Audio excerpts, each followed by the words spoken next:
it's not how, or I'm telling you how it is, not how it should be. And that's very important, right? Because you have a lot of people on the internet telling you how it should be. You have a lot of people in your life telling you how it should be. Oh, it should be this way, it should be that way. Um, and I've been asked before, are you a Democrat? Are you a Republican? And I say I'm apolitical. And I couldn't be more truthful about that. It's not that I'm trying to, be a chameleon and, be able to fit everybody's mold. Throughout my research, I've found that, and this is probably going to make people upset, but look, again, apolitical. I'm not affiliated with one side or the other.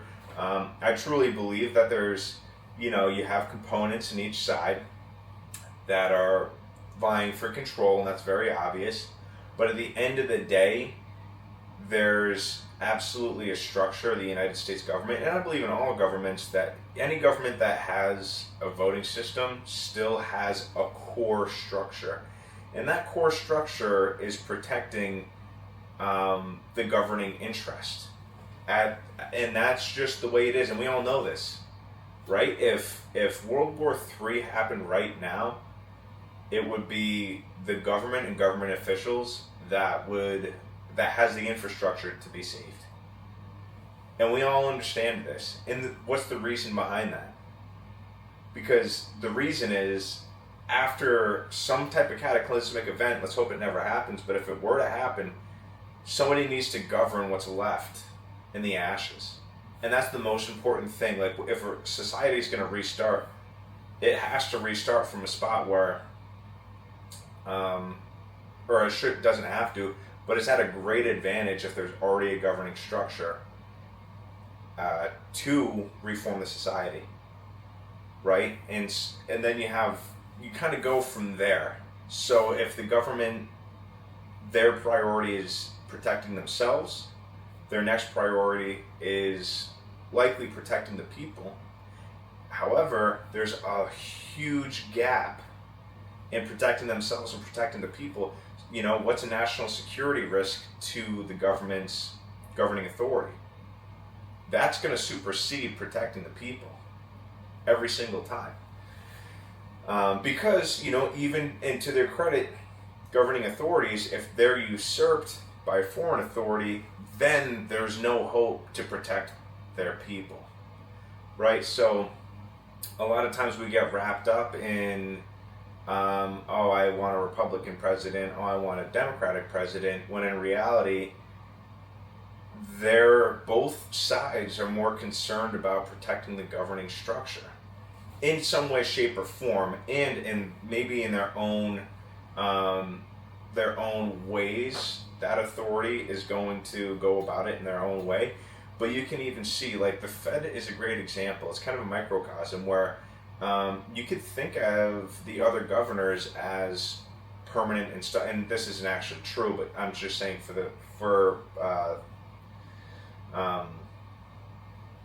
what do you call it? As a thought theory, brain, food for thought. It's not that. Thought experiment. The Fed has the Fed chair, who is in charge of disseminating information at these meetings, and the governors rotate once a year, but generally, they're quote unquote maybe permanent fixtures in that establishment. So, although you're going to have the Fed chair maybe be able to direct the governing board, there's always going to be that key infrastructure, that underlying feeling of our sole purpose is monetary policy. And the monetary policy has to be, and now this is the big debated part, but generally it has to be in the country's best interest for that Fed policy. That Fed policy has to support America. So no matter what that governing authority does or how he thinks he's going to get there, it's still always America. And even if some people need to go into credit default, people's lives are ruined by the interest rate going up, if the interest rate going up saves the country from maybe an overheated economy or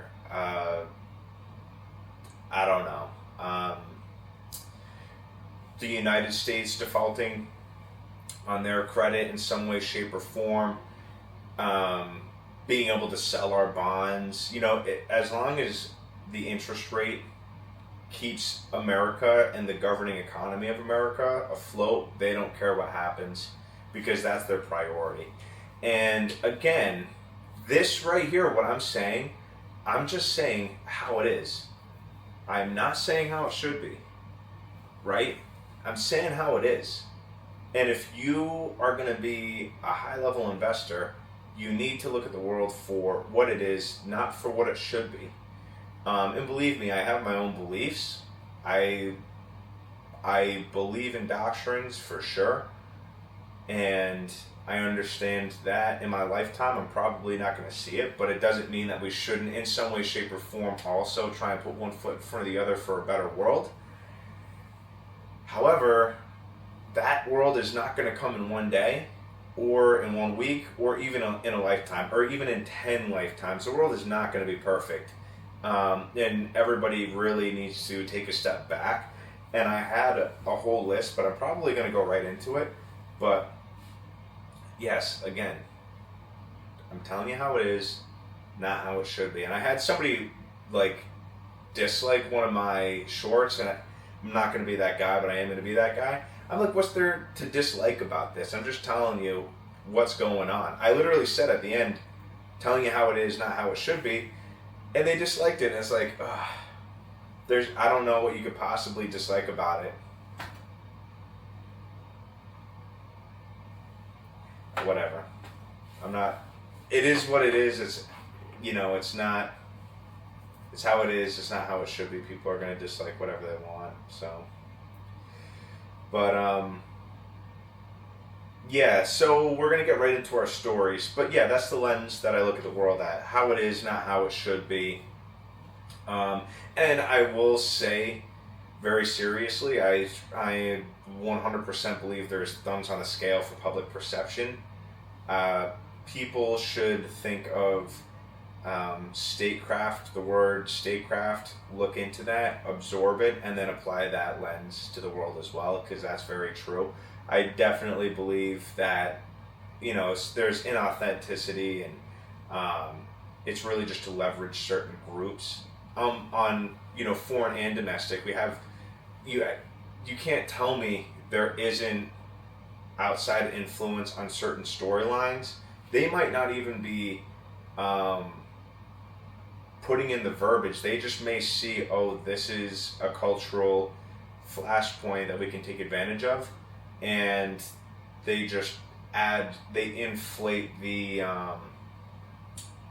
dissemination of that information, putting their thumbs on the scale. And conversely, when the United States, or maybe even a domestic power, needs to get something done, it's absolutely going to leverage the majority of the population they need to get that done.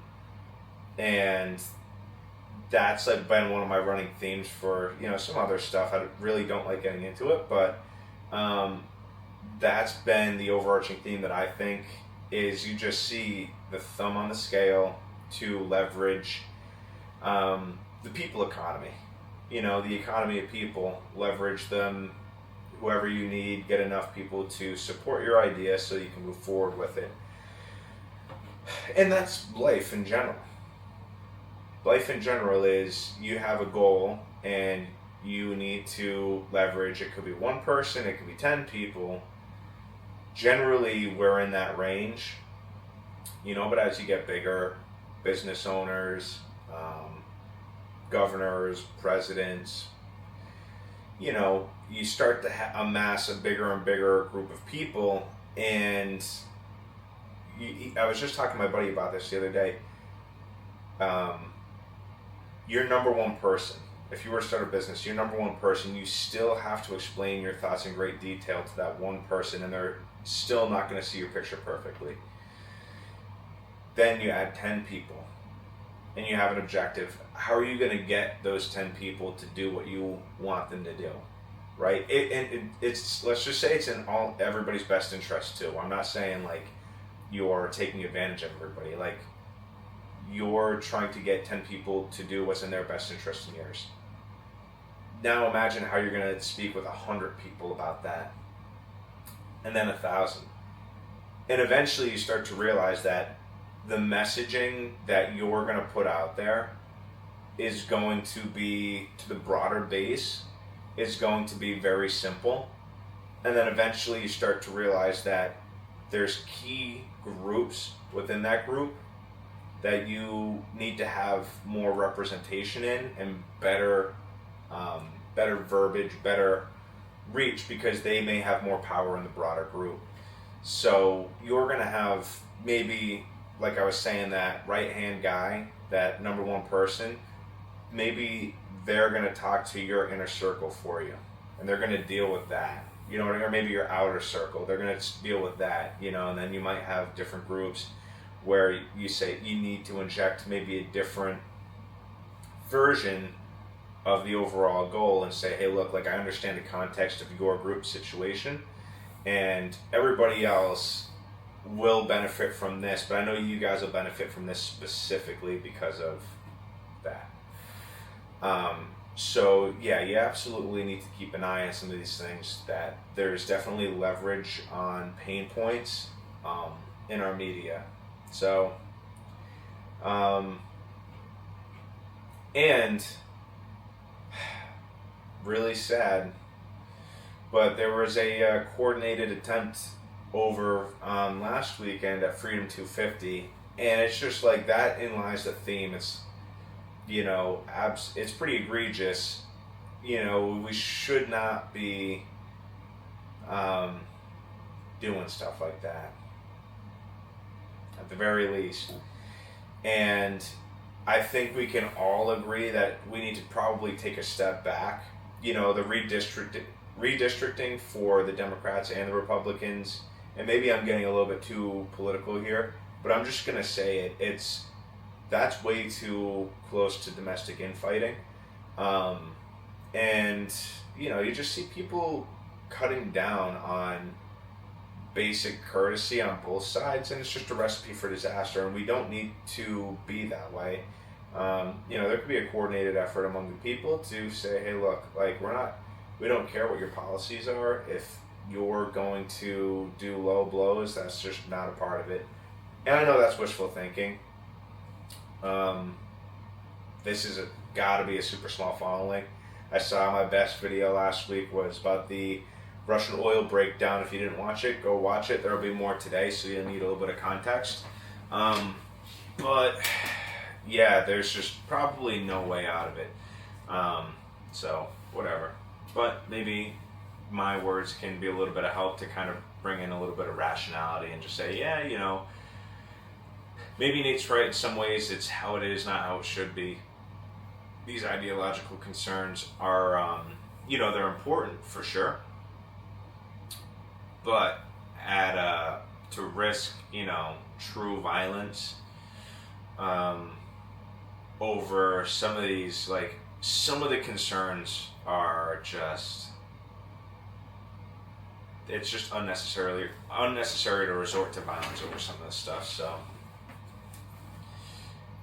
in my opinion. And that's not to sway anybody one way or the other. That's truly my opinion. Because I think a lot of stuff is just so much bigger than some of the petty stuff that we argue about. Some.